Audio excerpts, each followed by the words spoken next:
My name is Staff Sergeant Mara Ellison, 31 U.S. Army Combat Engineer.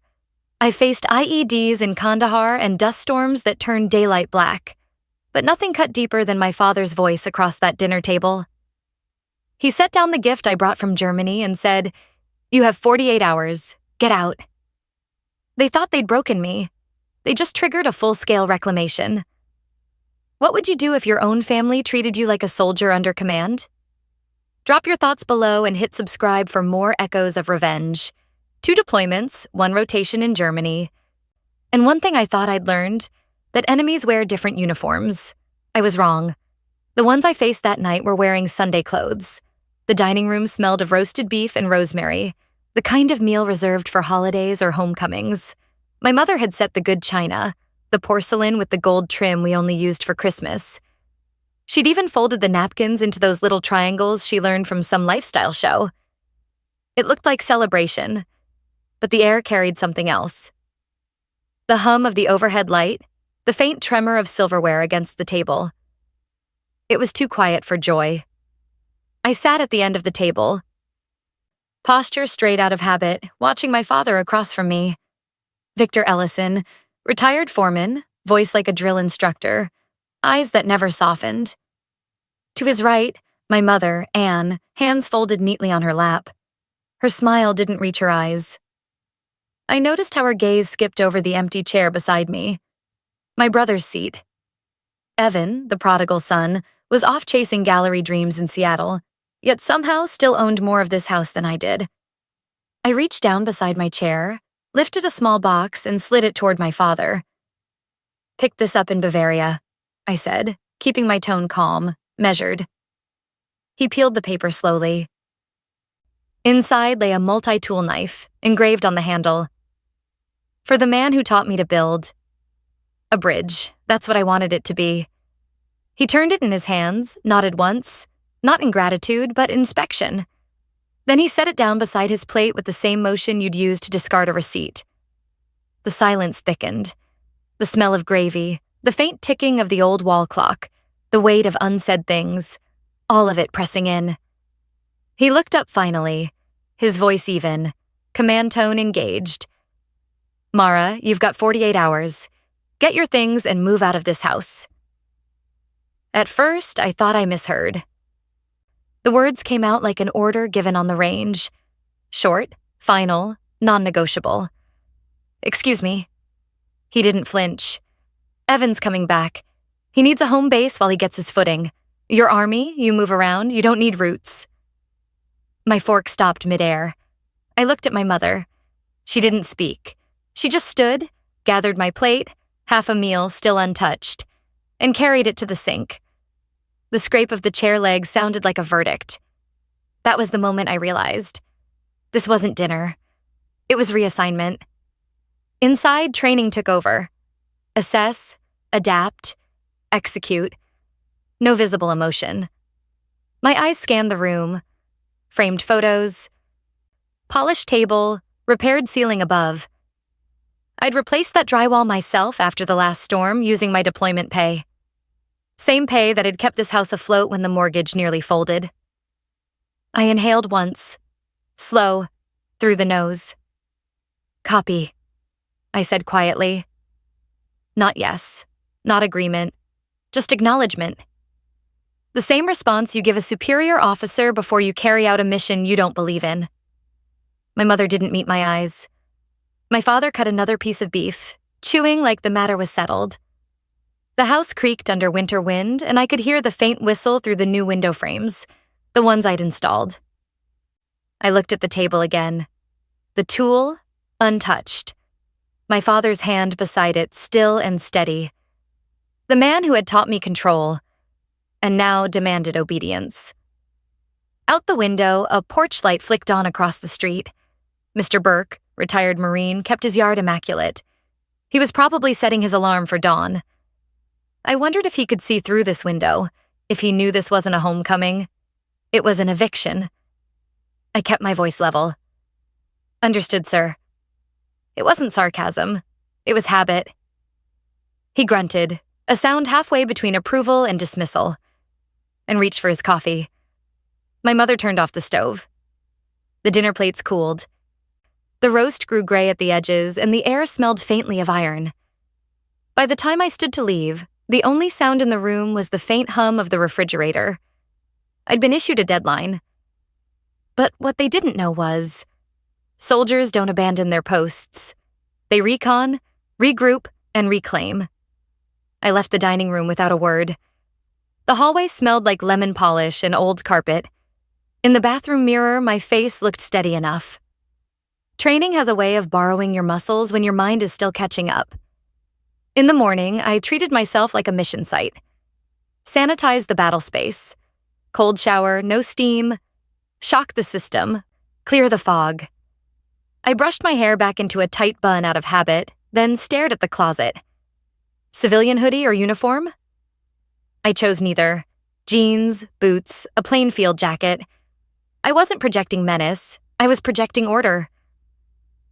I made the bed with hospital corners, pulled the top sheet smooth, aligned the pillows, stripped the room of anything that felt personal. I wasn't nesting. I was staging a controlled withdrawal. When I finished, the place had the blank, sterile calm of a barracks room ready for inspection. Loadout on the dresser. Phone, wallet, keys, home binder, a fat folder of receipts and contractor invoices I'd kept for years, and a small flash drive labeled House. I slid everything into my pack and stepped into the cold. The 24-hour diner at the edge of town had cracked red booths and a coffee pot that never slept. The waitress with tired eyes topped me off without asking. Across from me, a family shared pancakes, the kind of quiet happiness that doesn't make noise. I pulled a napkin from the dispenser, uncapped my pen, and wrote in block letters, Operation Homefront Reclaim. I broke it down like any OPORD. Simple, clear, doable. Primary objective, recover assets, restore legal status, protect credit. Secondary objective, put the truth on paper, no drama, documents only.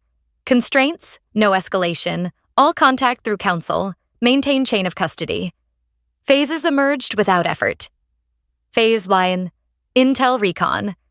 Confirm liens, loans with parcel number. Pull county recorder index, note instrument numbers. Request fraud alerts at all 3 bureaus. Identify notary records tied to any new instruments. Phase 2, Fortify alliances. Bank insider for off-the-record red flags.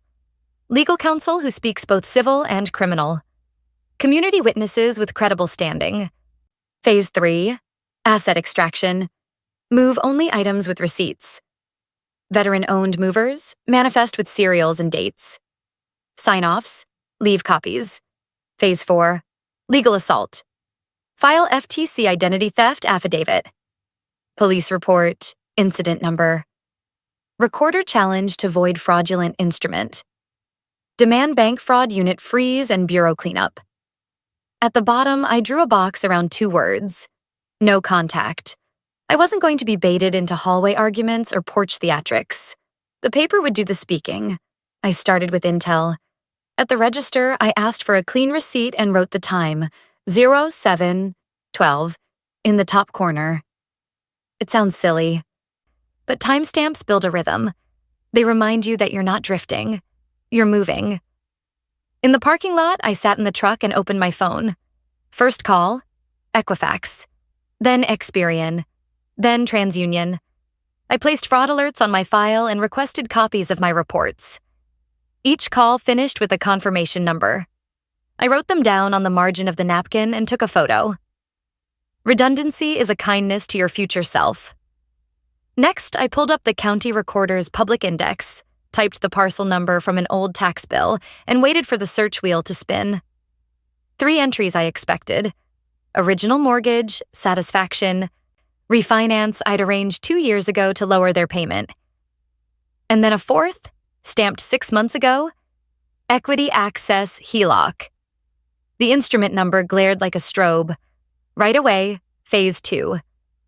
I scrolled through my contacts until I found Caleb Romano. We'd been lab partners in sophomore chemistry. Now he worked loans at First Montana Bank.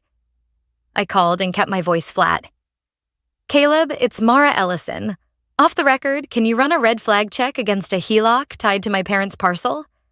I'm seeing something I shouldn't. He exhaled. You know I can't disclose client data.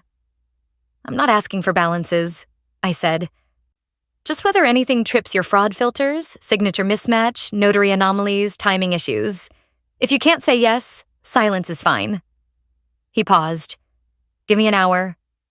I hung up and made the second call. Jenna Cho. We'd met downrange when she wore JAG brass. Now she was a civilian attorney who still briefed like a captain. Jenna, I need counsel.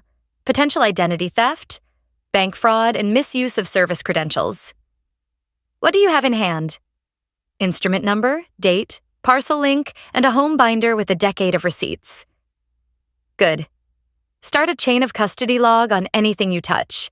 Photos with timestamps. Don't confront. From this moment, all contact goes through me.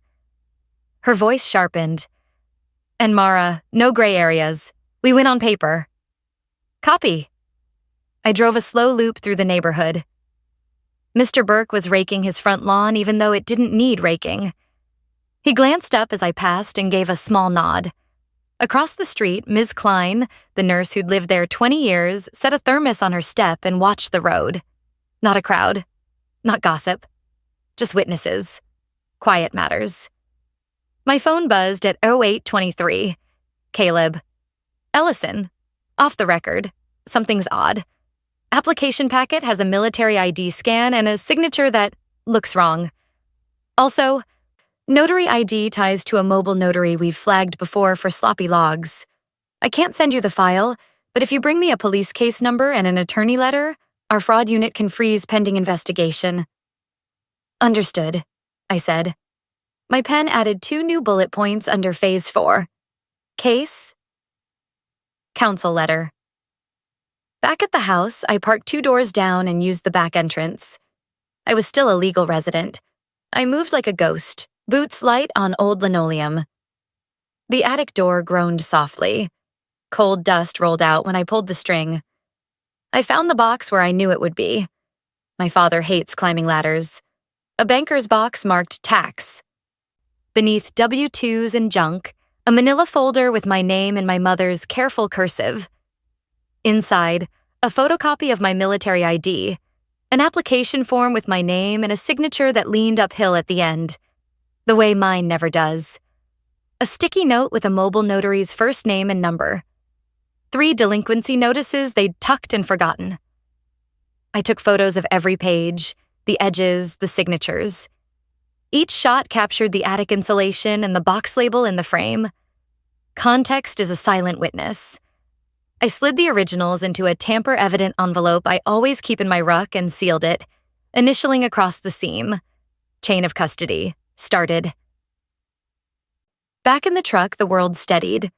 The coffee cooled in its paper cup. Across the street, Mr. Burke leaned on his rake, not intruding, just present. I rolled down the window. Morning, Sergeant, he said. Morning, Gunny, I answered. He nodded at the house without looking at it. Whatever you're doing, do it clean. Yes, sir, I said. By the book.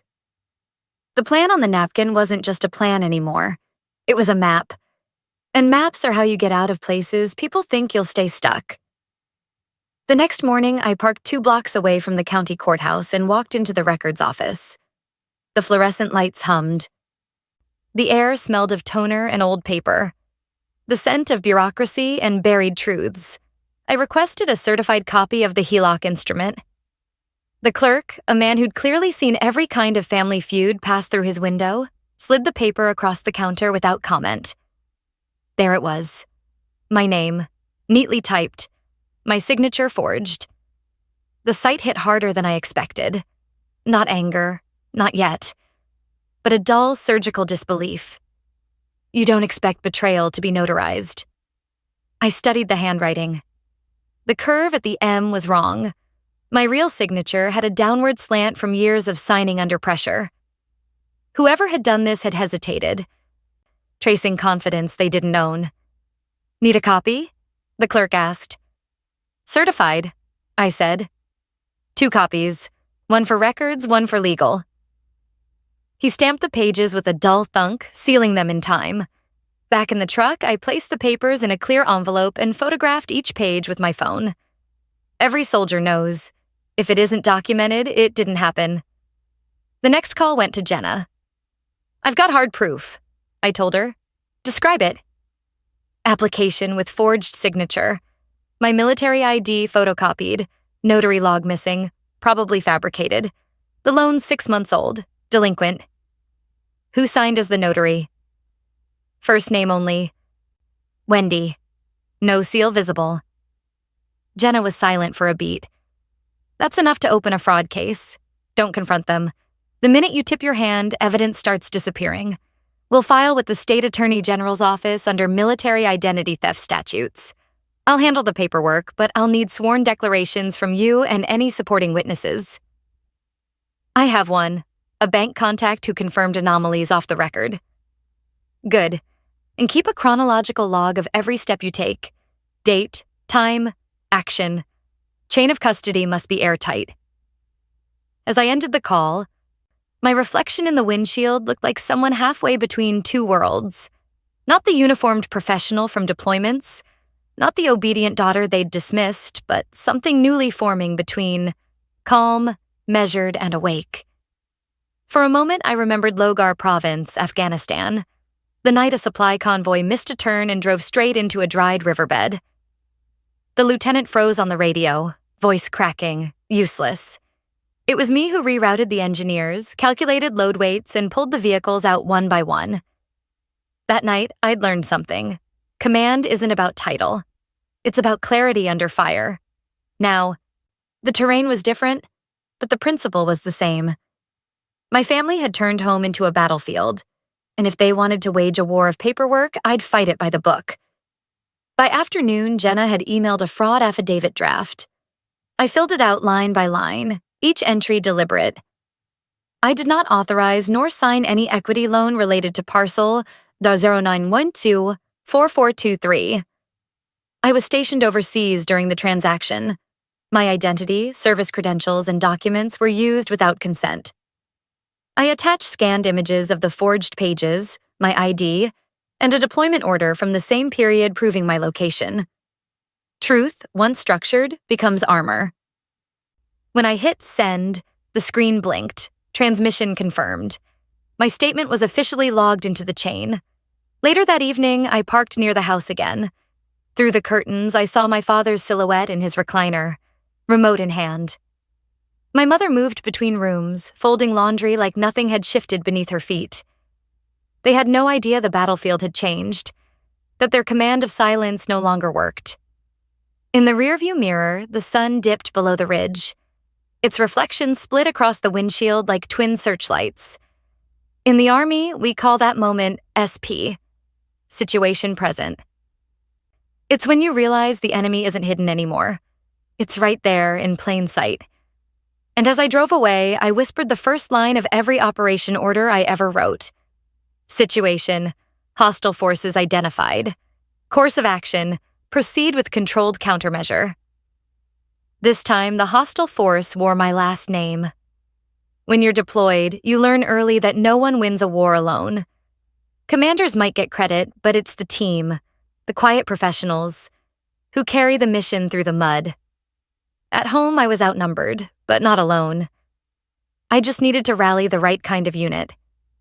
The first call I made that morning was to Finn, an old classmate turned loan officer at a small regional bank.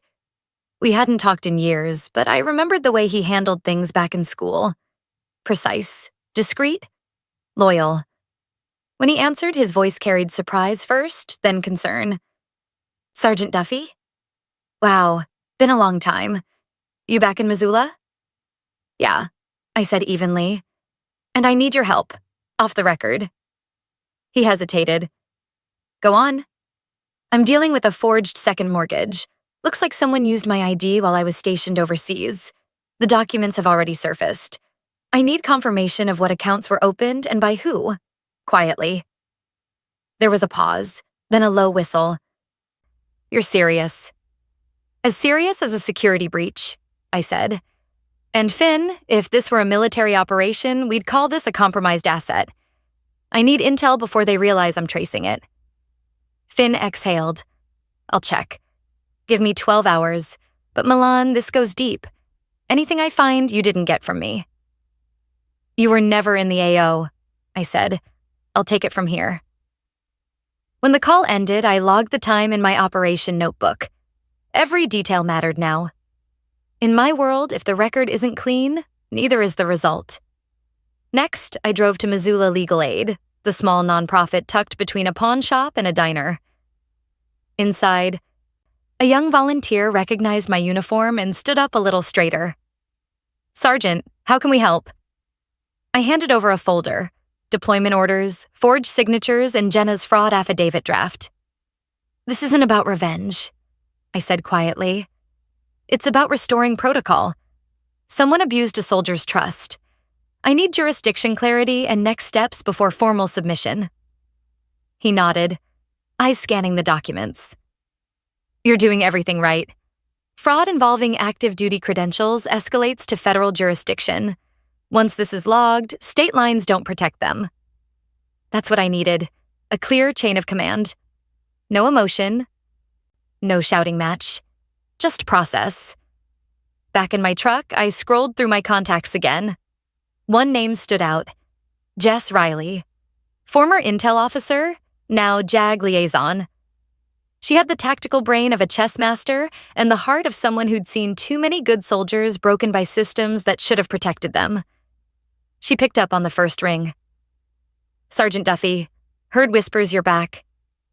Back, and knee-deep in a domestic insurgency, I said. Identity theft, family link, fraudulent loan under my name during active duty. Copy, she replied, switching instantly into mission tone. You have proof? Signed docs, my deployment overlap. Verification from a bank contact. I'll send scans over encrypted. Good. I'll open a shadow case. Once confirmed, we'll file under Title 18, Section 1028A, Aggravated Identity Theft. It carries mandatory sentencing. Milan, listen to me. This is by the book. No emotion, just evidence and enforcement. Her voice steadied me more than I expected. In her tone was the unspoken truth every veteran understands. When the world stops making sense, you anchor to procedure. Jess, I said quietly, they're my parents. I've seen units betray their own for less, she replied. Honor isn't genetic. It's behavioral. Treat this like any compromise chain. That night, I sat alone in a motel room on the edge of town, one of those places with flickering neon and paper-thin walls. My intel map was spread across the bed. Notes, printouts, timelines, account numbers. It looked like a mission board, and in a way, it was. Phase 1, Intel Recon, complete. Phase 2, Fortify Alliances, underway. I had a JAG officer, a bank ally, and a legal nonprofit. But what I needed next wasn't tactical. It was moral. Because in every operation, there comes a point when the mission has to mean something beyond survival. For me, that came from across the street. Mr. Z. Burke, retired Marine gunny who'd watched me grow up. That night, I saw him on his porch under the porch light, flag behind him, cup of coffee in hand. Evening, Sergeant, he called out. Evening, gunny. You holding the line? Trying to. He gave a slow nod. Then remember this. Marines, soldiers, sailors, we don't fight for thanks. We fight for clarity. Whatever fog you're in, burn through it.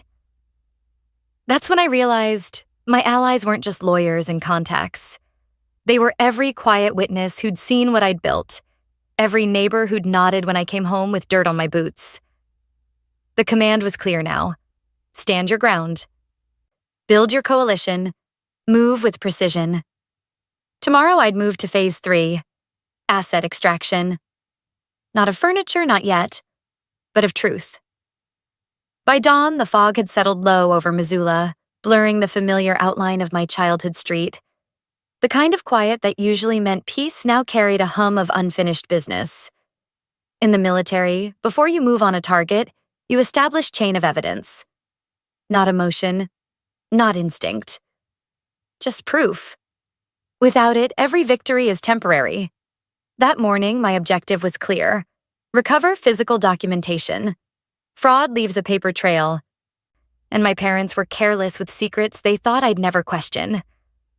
I parked 2 houses down, engine off, hood cooling in the cold air. From the outside, the place looked ordinary. Wind chimes, a sagging mailbox, light still glowing in the kitchen window.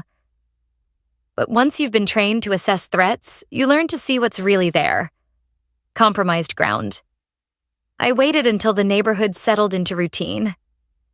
Engines starting, dogs barking, distant school buses, the cover noise of normal life. Then I crossed the lawn and slipped through the side gate. My old house key still worked. A detail they'd overlooked.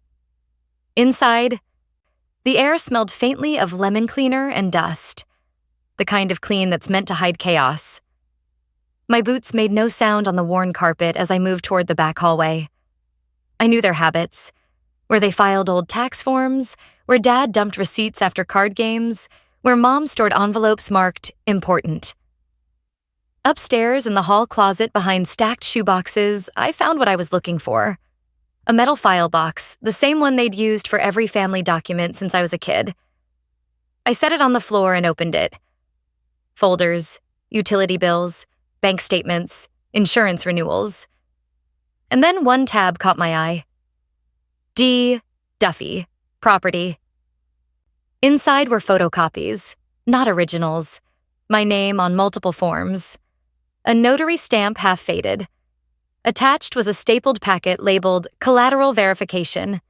It contained transaction details for the forged second mortgage, including a digital routing number that linked back to my mother's checking account. The moment I saw her handwriting on a deposit slip, the last of my denial cracked. It wasn't just my father's scheme. It wasn't a misunderstanding. It was coordinated. Signed, sealed, and deposited. I slid the evidence into a document sleeve, added date and time on a yellow sticky note, and photographed everything for chain of custody. Then I found the missing notary seal, buried inside an old shoebox of random mail. Whoever Wendy was, she'd left behind a business card from a title agency 2 towns over. Another lead. Another link. Footsteps creaked downstairs. Slow, unhurried. My father's. That deliberate rhythm I'd known since childhood. "Grace, you make the coffee?" he called. No answer. I closed the file box, heart steady. No panic. Just process. I waited until he shuffled back toward the kitchen, then moved down the stairs with the practiced silence of someone who'd cleared darker buildings than this. At the bottom step, I paused. His voice carried from the kitchen, talking to himself, muttering about the news, the weather.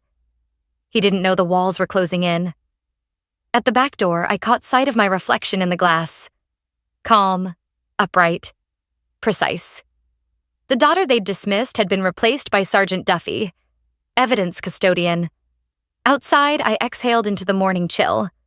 The fog had begun to lift, revealing the street in sharp detail. I walked back to my truck and locked the folder in the glove compartment. Phase 3 wasn't about vengeance. It was about reclaiming proof, the kind that holds up under scrutiny. In the field, you don't bring back rumors. You bring back coordinates. By midday, I was at the title agency listed on the card. The receptionist looked up, startled by the sight of my uniform. "I need to verify a notary named Wendy.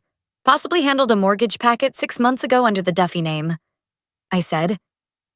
She hesitated, then turned to her computer. "We did have a Wendy. Left the company last year. Let me check archives." Her fingers tapped the keys. A pause. Then, "Here, a notary log signed under Pedro Duffy, witness name Grace Duffy.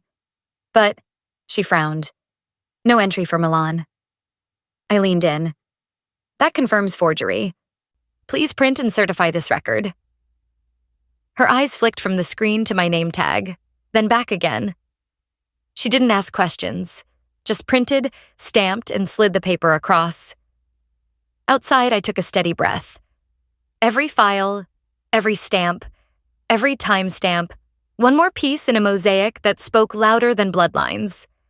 As the sun broke through the clouds, I realized something. In the Army, we call this kind of operation a reclamation mission. Not a raid, not a strike. A reclaiming of what was already yours. By evening, my evidence packet was full. Dates, deposits, witness names, my mother's handwriting, my father's authorization, a notary's illegal omission. I sealed it inside a large manila envelope and wrote across the front in black marker, Operation Reclamation, Proof of Life. That night, I sent scanned copies to Jess and Finn. Jess replied within minutes. This is enough. Chain is clean. Prepare for next phase. Legal engagement. Her message was simple, but its meaning wasn't lost on me. I wasn't running anymore. Tomorrow, we'd stop collecting evidence and start using it. By the time the courthouse doors opened, I was already standing under the Montana flag, uniform pressed, boots polished to a dull mirror. There's a kind of silence that only exists before a mission begins. A tight calm where adrenaline and purpose meet. That was the silence now. Only this time, the battlefield wasn't dust and smoke. It was marble floors and polished oak. Inside, the Missoula County Courthouse smelled faintly of coffee and paper, the scent of tired clerks and old justice. I took my place beside Jess Riley, who had flown in from Helena that morning. She set her briefcase on the table and looked over at me. You ready, Sergeant? She asked quietly. I've been ready since they signed my name without asking. Across the aisle, my parents sat stiffly. My father's jaw was clenched, the muscles twitching beneath his graying beard. My mother's eyes darted from the walls to the floor, anywhere but toward me. Between them sat Colt, arms folded, wearing that familiar mask of defiance.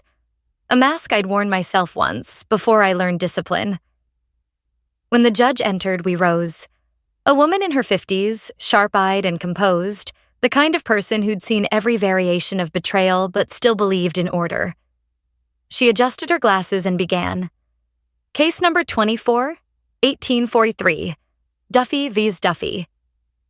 Allegation: fraudulent use of military credentials to secure unauthorized mortgage. The words echoed in the room like a command call. Jess began the way she'd briefed me she would. Calm, factual, surgical. Your Honor, the evidence shows that while Sergeant Duffy was deployed overseas, her personal information and service ID were used to secure a $60,000 loan against her family home. The defendants, her parents and brother, signed as witnesses and beneficiaries.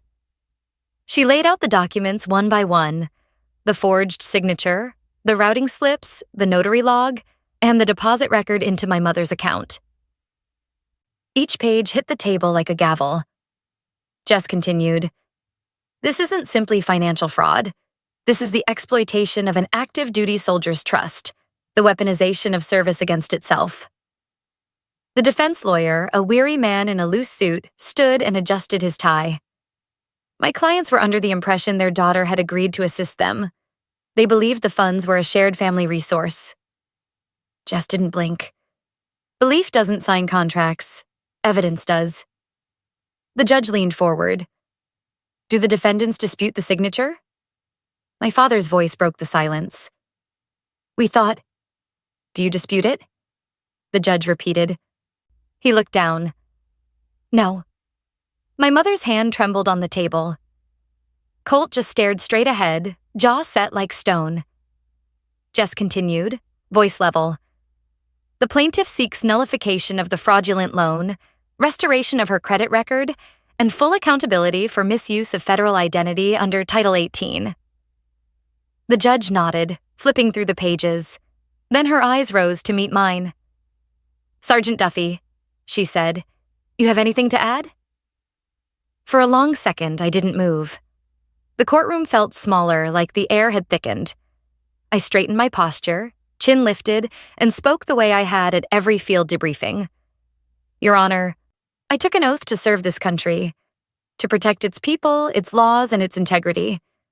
I never thought I'd have to invoke that oath here, in my hometown, against the people who raised me. But every soldier knows that silence in the face of wrongdoing is complicity. So I'm not here for revenge. I'm here because protocol exists to protect the honorable from the entitled. The words landed heavy. Even the defense lawyer looked away. The judge folded her hands. Understood. She looked to the defendants. This court finds that the evidence supports the claim of forgery and identity theft. The loan is void. All associated debt is annulled. The defendants will compensate the plaintiff for damages and legal costs. My mother let out a small sound. Half sob, half gasp. My father stared at the floor, but the judge wasn't finished. And let this be clear. When you exploit the sacrifice of those who serve, you dishonor not only them, but the uniform that defends you. That dishonor carries consequences. She struck the gavel once. Case closed. The sound reverberated through the room. Short, final, absolute. As we stood to leave, Jess placed a hand on my shoulder. It's over, Milan. You did it. Not yet, I said softly. There's one more phase. Which one? I met her eyes. Aftermath. Outside, the sky was the pale gray of a spent storm. I stood on the courthouse steps, wind tugging at my uniform sleeves. Below, the street was quiet. No victory parade, no music, just silence. And for the first time, that silence didn't feel like defeat. It felt like peace earned, not given. The courthouse doors closed behind me with a soft hydraulic hiss. It wasn't the sound of triumph. It was the sound of closure. For the first time in months, I didn't feel like I was walking away from a battlefield. I felt like I was walking out of one. The Montana air had that crisp, early winter clarity that makes every breath sting a little. Down the steps, I paused, not to look back, but to steady myself in the present. My uniform felt heavier than usual.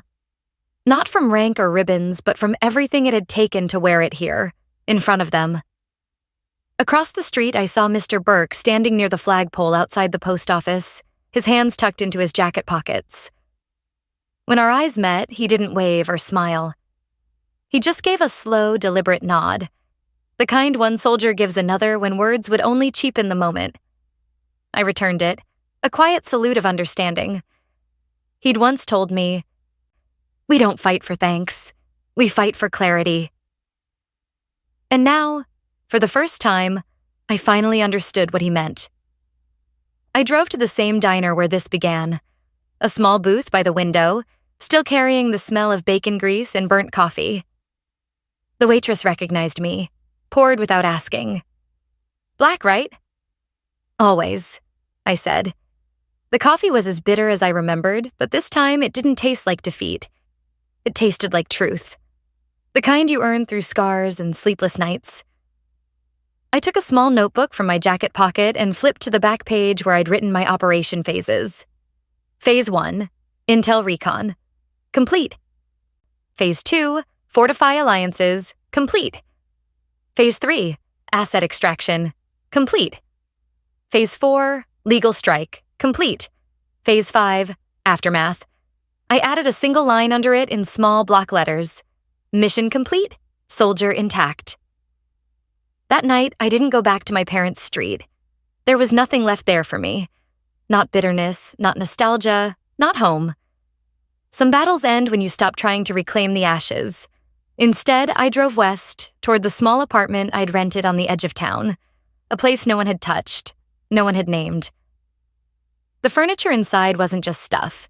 It was proof of labor, proof of independence, proof of life reclaimed. On the wall opposite my bed, I'd framed one thing. The Roosevelt quote that kept me standing. The credit belongs to the one who is actually in the arena, whose face is marred by dust and sweat and blood. Every word felt earned now. The messages from my family came for days. Guilt, rage, silence, apology, then rage again. I didn't respond. Every soldier learns about radio silence. It's not punishment. It's protection. Some comms don't deserve reply. A week later, a small envelope arrived from legal aid. Inside was a note, handwritten by the volunteer who'd helped file my case. "Thank you for reminding us what integrity looks like under pressure." It wasn't praise. It was recognition. The kind that doesn't fade with time. In the months that followed, I rebuilt quietly. I trained again, taught new recruits about precision under stress, and saved for the next chapter.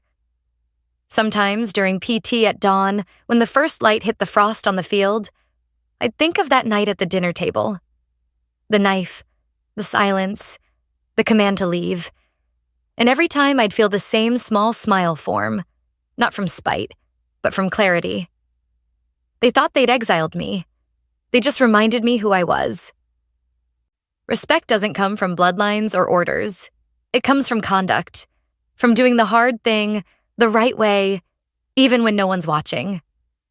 If you've ever stood your ground quietly, if you've ever been underestimated by those who should have known better, then you already understand. Have you ever seen someone's silence mistaken for weakness? Until the truth came out? Tell me your thoughts below. And if this story spoke to you, like, share and subscribe for more stories like this. We post every day here on Echoes of Revenge, where protocol meets justice and quiet strength finally gets heard.